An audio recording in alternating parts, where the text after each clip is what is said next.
Let me be really clear about this. You don't have a discipline problem. If this was about willpower, you would have stopped already. Okay? The thing that you keep reaching for to soothe your pain is not the problem. It's the solution that your mind created for something deeper below the surface.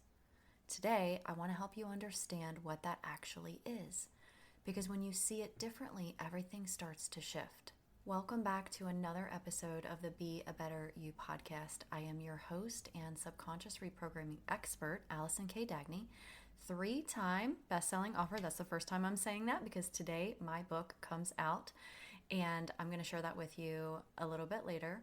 But I'm so glad you're here, and I want to talk to you about why it's not the coping mechanism. It's what you're trying not to feel, and support you with that as you go along, because I know a lot of people are using coping mechanisms to help them with the pain that they've struggled with their entire lives. All right, now everyone has something like this. Maybe it's alcohol at the end of your day. Maybe it's food. Maybe it's scrolling or distractions or keeping yourself busy all the time, immersing yourself in work. Maybe it's going back to someone who you know isn't right for you. So these are not just like random things, random habits. What this is your mind and body adopting something so it can cope. So you're not choosing these things because you're weak or you don't have any discipline or anything like that. These things worked for you, at least for a time, to offer relief. So no matter what it is, whether it's the alcohol, the food, the scrolling, going back to somebody, whatever it is, it has served a purpose for you. Now, when we go through this, I'm going to talk about what it's actually doing for you, why you just can't stop, and then the deeper layer about your identity and the emotional avoidance that's probably at play here, and then help you get a little shift. All right, so let's talk about what is actually happening here, okay? You're attached to the relief that you get from whatever choice of coping that you use. Okay, so if this is something that you feel like you need in order to feel better, then chances are this is something that you've developed a habit with, that you are relying on. Okay, you're relying on it for relief. If you're struggling with something emotionally and you reach for a drink, if you reach for alcohol, if you reach for more and more food, right? This is not because you have some sort of attachment to that thing. This is because you have an attachment to relief. That is the key. You are searching for relief. Now, let's talk about what it gives you. This is temporary, but it does give you the quiet space in your mind that you've been craving. It gives you a break from the day, from the anxiety, from the chaos. Maybe it helps you numb from the pain that you're experiencing or distracts you from the overthinking that you're doing, giving you a sense of control. So then the real question is, what am I trying not to feel? Okay, we're not talking about why do I keep reaching for this? Why do I keep drinking the alcohol? Why do I keep smoking the cigarettes? Why do I keep eating those bad foods for me? Right? It's what am I trying to avoid? What am I trying to not feel? Now, I realize and understand there is a chemical component to specific types of substances. However, it is also true that some people quit cold turkey. Some people don't do things immediately, right? Even if they've had a dependence on certain things. Okay, so it's possible, and I'm not saying that you should stop doing these things at all. I'm just giving you information, okay? Because I don't want it to be something where you say, well, I can't stop because I am addicted to it, or I can't quit because this is something I've done all my life and I rely on it and I need it. I'm here to tell you, your beliefs about that will shape your actions, okay? Now, you can not remove something from your life that is helping you regulate. You are not going to just stop drinking alcohol, stop eating bad foods, stop smoking, stop going back to the old person who gave you relief. You are not going to do that. It is not going to happen unless you replace what it is doing for you. Okay, so your nervous system learned this is helpful. This makes me feel better. I like this. This is good for me, right? So it keeps reaching for it time and time again. And when you stop without understanding it or without a replacement, your system pushes back and it says, hold on, what are you doing? And you're going to get cravings, urges, emotional spikes, sadness, darkness, depression, and you're going to go right back to it even after you try to quit. And then what's going to happen is you're going to feel like you failed. You're like, oh, look, I tried and it didn't work. Okay, so I don't want you to think that there's something wrong with you or that you lack discipline or commitment or anything like that. Your body is trying to stabilize because it's been used to something for so long that's helped you get relief. Okay, so here's where I want to challenge you a little bit. I want you to ask yourself, what could you be avoiding by using this particular coping mechanism? Are you avoiding feeling rejected? Are you avoiding feeling not good enough? Are you avoiding feelings of loneliness? Are you avoiding feeling unsafe in your own body? Are you avoiding feeling the grief that you haven't fully processed about things in your life? When you have been emotionally abused, when you have been physically abused, if you've been sexually abused, any abuse that you have experienced, your system learns to avoid feeling certain feelings because they were too much. They were too overwhelming. So we numb them or we use things to avoid them. So the important part here isn't just to stop that old behavior. It's to figure out why you're avoiding it. All right, I want to share a little story that I remember very vividly from growing up in the United States when we were in school. We had police officers come into our classroom, I think it was every Wednesday or something like that, and they would talk to us about the negative effects of drugs and alcohol. And they would say things to us and teach us and educate us about the harmfulness of this. They were called DARE officers. And I can't remember what DARE stands for now, but I remember always looking forward to those police officers come in because they brought the Dare Bear. And the Dare Bear was a little stuffed animal teddy bear.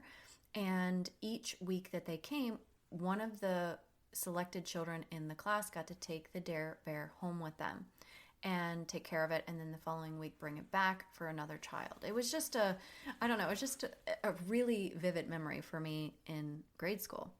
And the one thing that I remember specifically that the DARE officer continuously repeated and got embedded into our little minds was that a drug is any substance other than food that affects the way that your mind and body work. Now, looking back at that, I'm like, well, food also affects the way that your mind and body work. But for all intents and purposes of this podcast, I just wanted to share that with you because things besides food, and including food, affect the way that your mind and body work. Constant scrolling on social media affects the way that your mind and body work. Alcohol affects the way that your mind and body work.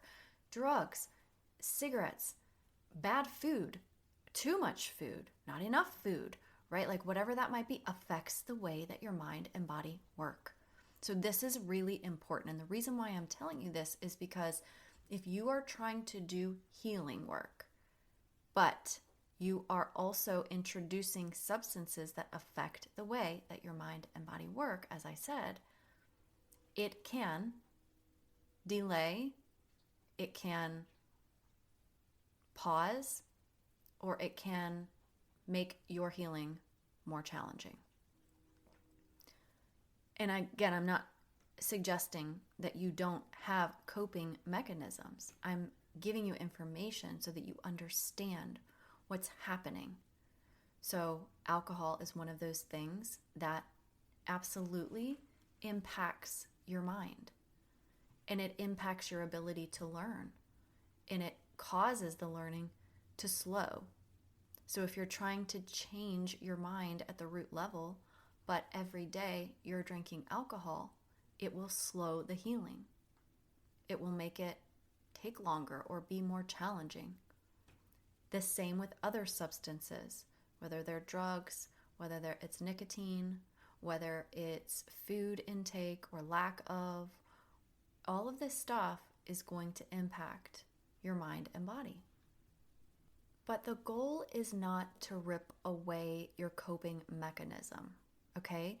The goal is to understand what the coping mechanism is doing for you so that you are not controlled by it.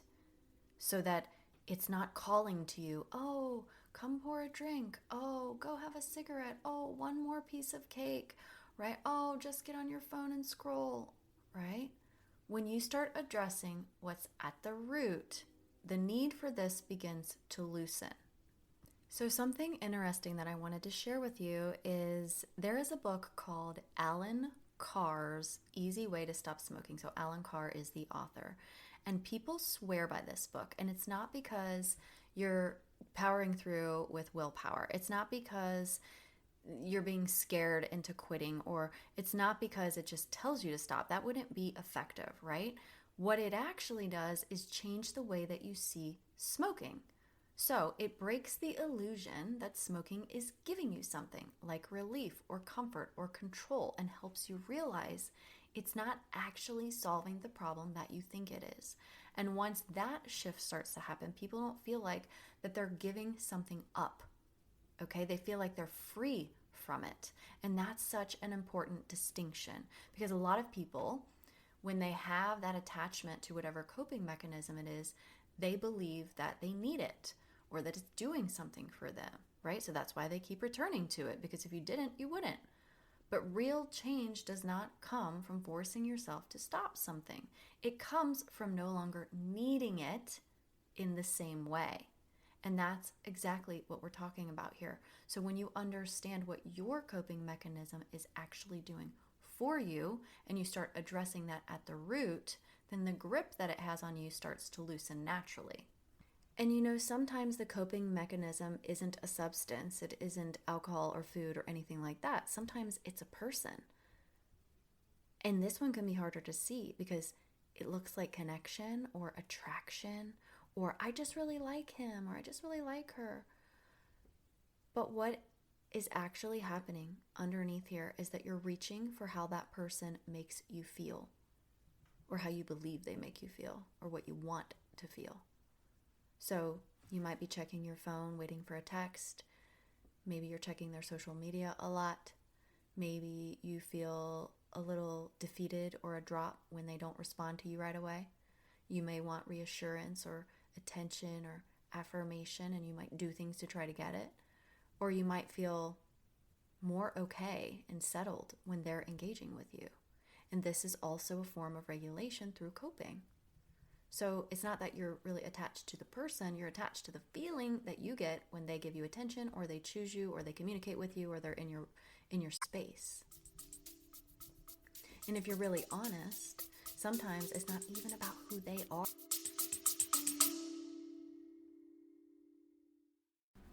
If you've been listening to this podcast and something in you keeps nodding along week after week, well, that's not random. It's your intuition nudging you that there's something deeper here for you. I offer a free root cause call to help you uncover what's really behind your subconscious patterns, the self-doubt, the overthinking, the emotional pain that really never lets go. And in this private one-on-one call, I help you get clarity on the real reason that you're stuck and what your next best steps forward could look like, whether that's with me or another path that fits you better. So if my episodes speak to your soul, there's probably a reason. Follow the nudge, and you can schedule your free root cause call with me in the show notes. And now we'll get back to your episode. It's about what it feels like to be wanted or seen or chosen or heard. And then when that feeling isn't there, your system starts reaching for that again and again. So this is the same pattern we see with any coping mechanism. You are not reaching for the person, you're reaching for relief. Just like somebody reaching for alcohol is not reaching for the drink, they're reaching for the relief or the way it makes them feel or something that it gives them. And the hard part is this: the more you rely on someone else or something else to regulate how you feel, the less stable you feel without it or without them.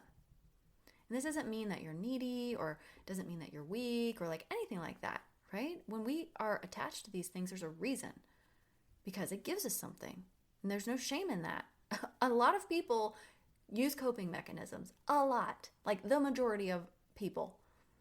So you're not like singled out here. It means your system has learned that connection with a person equals safety, or that reaching for that drink gives you relief, or that having that drug or that food or whatever it is gives you an opportunity to breathe, right? And now it's trying to recreate that feeling however it can. So this is the kind of pattern I help people understand in my book, Hack Your Mind, Heal Your Heart. Because until you see what you're actually reaching for underneath all of that, you'll keep thinking it's about the person if that's your choice of coping mechanism. Okay? Or you'll forget to look at something deeper if it's about the drinking or about the smoking or about the overeating or trying to control by not eating, whatever that might be. Okay? Now, if you're starting to recognize yourself in any of these things that I've mentioned, like you're seeing habits or patterns that maybe aren't serving you or could be holding you back in some ways or holding back your healing or anything like that, I don't want your next move to be, I need to stop. I need to stop this. Now, if you want to, go right ahead, right? A lot of people don't have much success with that, okay? Because that's the conscious brain, and that is the conscious brain saying, yeah, I'm going to do this, and then they do it for 2 weeks and fall off. So, and that's why nothing typically changes. So instead, I want you to slow this down and get really curious about it, because the behavior itself isn't the problem, okay? The behavior isn't the problem. It's what it's doing for you, okay? It's doing something for you, and that's where we need to get to, okay? So here are 3 questions I want you to sit with the next time you feel the urge to reach for that thing. So if you want to go for a drink in the evening because you had a really stressful day, if you want to text that person because you haven't heard from them in a while, if you want to, look at your ex's social media because you think it'll give you some sort of relief, if you've already had a meal and you're feeling the urge to go back and get seconds or thirds, whatever it is, okay? Just notice whatever that pattern is for you. And when you have that urge to do that, ask yourself this one question first. I have 3 questions for you. What am I actually feeling right now that I don't want to feel? Because you have to sit with that discomfort, okay? It's when you can't tolerate the discomfort that you typically go reach for that thing to give you relief. So you may have to go deep, okay? Not just, I don't want to feel bad, right? Is it anxiety you're trying to avoid? Is it loneliness you're trying to avoid? Is it the feeling of not being good enough that you're trying to avoid? So write that down. Secondly, what does this give me, even temporarily? Is it calming you down? Is it distracting you from something? Is it making you feel chosen, in control, numb, right? What does it give you? Because if it's giving you something, that's really important information. What is it giving you? And thirdly, what would it look like to give myself even a small piece of that without reaching for this? Okay? So what would it look like to give yourself that calm in a different way? What would it look like to make yourself feel chosen? Right? So what would it And you have to think about this, right? Because some people will be like, I don't know how to give it to myself. I have to just get it from these coping mechanisms. But you don't. You have to be creative and you have to give yourself that opportunity to sit with the discomfort. Okay? And you're not going to do this perfectly. It's not going to happen all at once, but it'll help you make a little shift. Because when you start meeting yourself in what you actually need, then the grip of the coping mechanism starts to loosen because you're giving it to yourself in a different way. And you're not forcing it. It's because you don't need it in the same way that you used to. You know, one thing I have seen over the years in my coaching practice is that so many women are trying to stop behaviors, and those behaviors can be lots of things, right? Behaviors of reaching for something like a coping mechanism. It could be behaviors of like over-explaining or defending yourself. It could be behaviors like people-pleasing, different things like that, right? Not being confident, whatever that is, and trying to be confident. So people are trying to stop these behaviors because they're not serving them. They're not good for them, right? So, but the problem here is that they're doing this without understanding what their mind is actually trying to regulate for them, because your mind is trying to regulate something for you. So you can't stop a behavior without knowing the root.